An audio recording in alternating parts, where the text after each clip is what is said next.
శ్రీనివాస్ గారు looking colourful ఇద్దరు కూడా. బట్ యా కాస్త సీరియస్గా స్టార్ట్ చేద్దాం అనుకుంటున్నాను. నా ఫస్ట్ క్వశ్చన్, ఒక సర్టెన్ టైం తర్వాత మీ ఇద్దరు ఆన్ స్క్రీన్ వచ్చింది, ఇన్ ద సెన్స్ సోషల్ మీడియాలో బజ్ అయిన తర్వాత సాధారణంగా అడ్వాంటేజ్ అవ్వాలి, బట్ మీ పొలిటికల్ కెరియర్ని పడేసింది కంప్లీట్గా. I wrong or I true? ఆ విషయం పక్కన పెడితే ఇది నిజం. సో ఇప్పుడు ఏం చేయాలనుకుంటున్నారు? ఎలా ఉంది ఇప్పుడు? పొలిటికల్ కెరీర్ పడిపోయిందని మీరు ఎందుకు అనుకుంటున్నారు? సస్పెన్షన్ పడ్డం కదా. ఇప్పుడు 22వ సంవత్సరం నుంచి ఈ డిస్కషన్స్ నడుస్తూ ఉన్నాయి. మా కుటుంబ వ్యవహారాలు, మా వ్యక్తిగత వ్యవహారాలు నడుస్తుండేటప్పుడు అధిష్టానానికి నేనే చెప్పా, ఈ టికెట్ నాకొద్దు, ఇచ్చేయండి అని చెప్పినా. నేను వాణి గారికి ఇచ్చేయండి అని చెప్పా.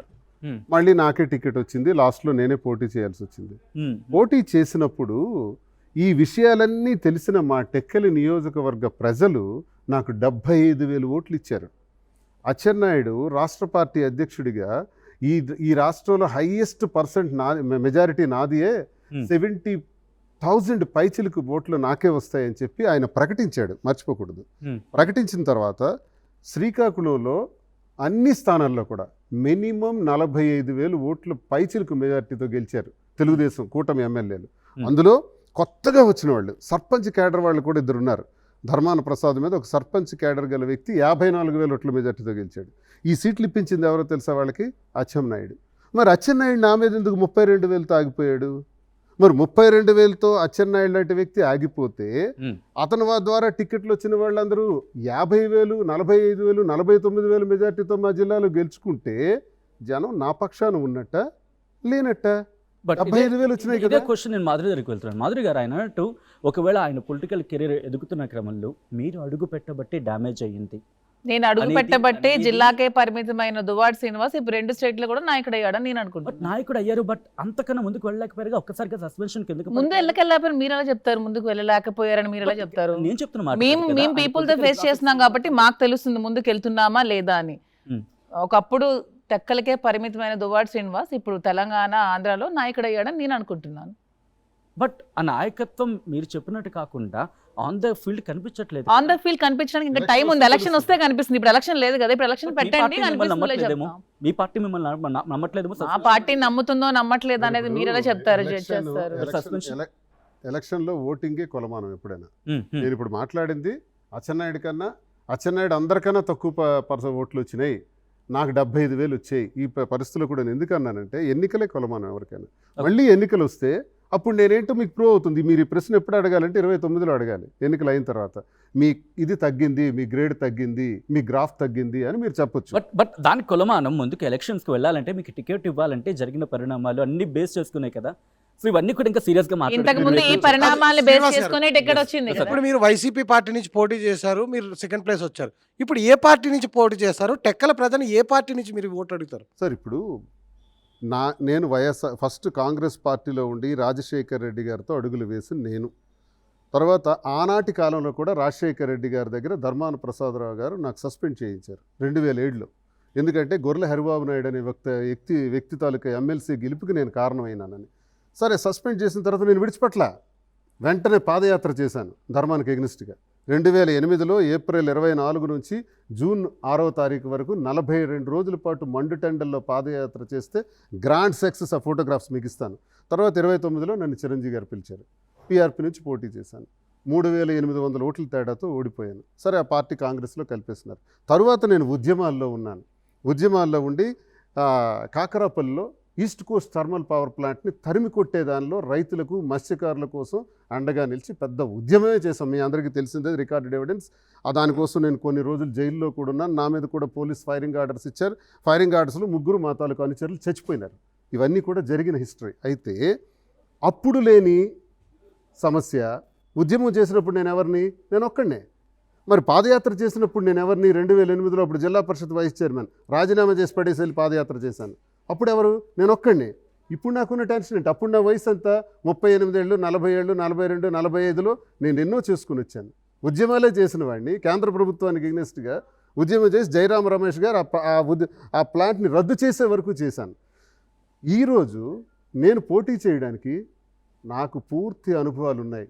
పోటీ చేస్తే మాస్ లీడర్గా ఎదిగిన నేనేమి క్యాడర్ బేస్డ్ లీడర్ని కాను. నాకు ప్రతి గ్రామంలో కూడా నేనంటే నచ్చేవాళ్ళు, నాతో ఫాలో అయ్యేవాళ్ళు 2, 3, 4 నా అభిమానులు ఉన్నారు, నా ప్రజలు ఉన్నారు.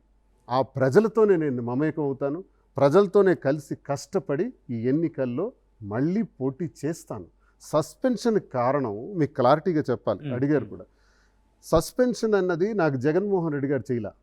జగన్మోహన్ రెడ్డి గారిది నాది విడదీయరాని బంధం. నా గుండెల్లో ఎప్పుడు జగనన్న ఉంటారు.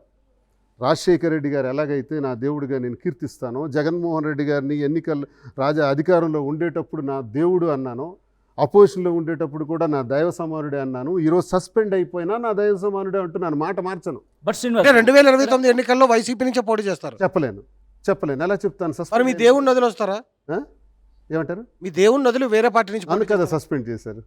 నేను పార్టీ నుంచి బయటకు వెళ్ళా, నన్ను సస్పెండ్ చేశారు. అందులో కూడా జగనన్న ప్రమేయం లేదు.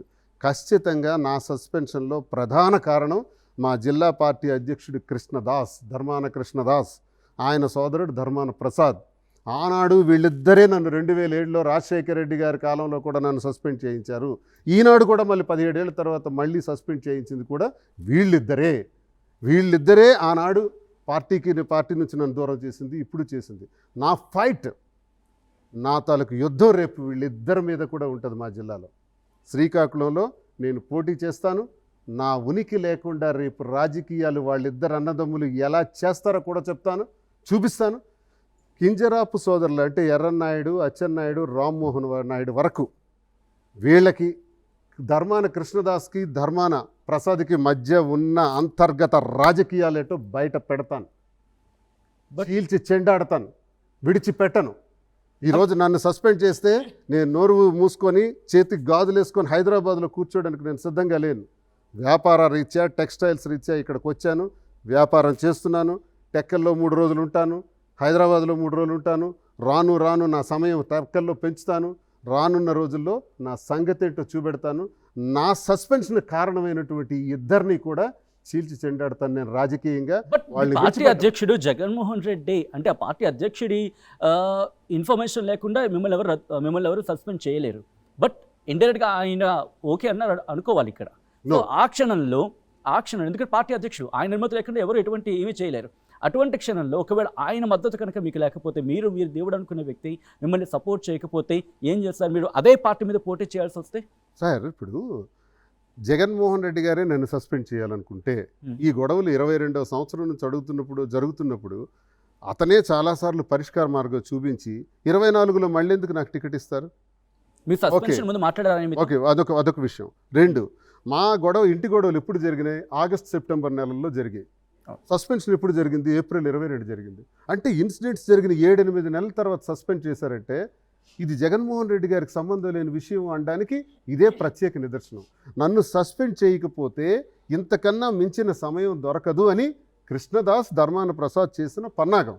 వాళ్ళ ఒత్తిడితోనే మీరు సస్పెన్షన్ లెటర్లో కూడా చూసుంటారు. క్రమశిక్షణ కమిటీకి అందిన పలు ఫిర్యాదుల మేరకు, ఆ ఫిర్యాదుల మేరకు సస్పెన్షన్ చేయటం, వాళ్ళు సూచించిన సమాచారం మేరకు సస్పెండ్ చేయటం జరిగింది అని అంటున్నారు. అధ్యక్షులు వారు చేయలా, జగన్మోహన్ రెడ్డి గారు చేయలా. ఎంత సస్పెండ్ చేసినా జగన్మోహన్ రెడ్డి గారు హృదయం నుంచి నన్ను సస్పెండ్ చేయలేరు, ప్రజల హృదయాల నుంచి నన్ను సస్పెండ్ చేయలేరు, నా హృదయం నుంచి జగన్మోహన్ రెడ్డి గారిని సస్పెండ్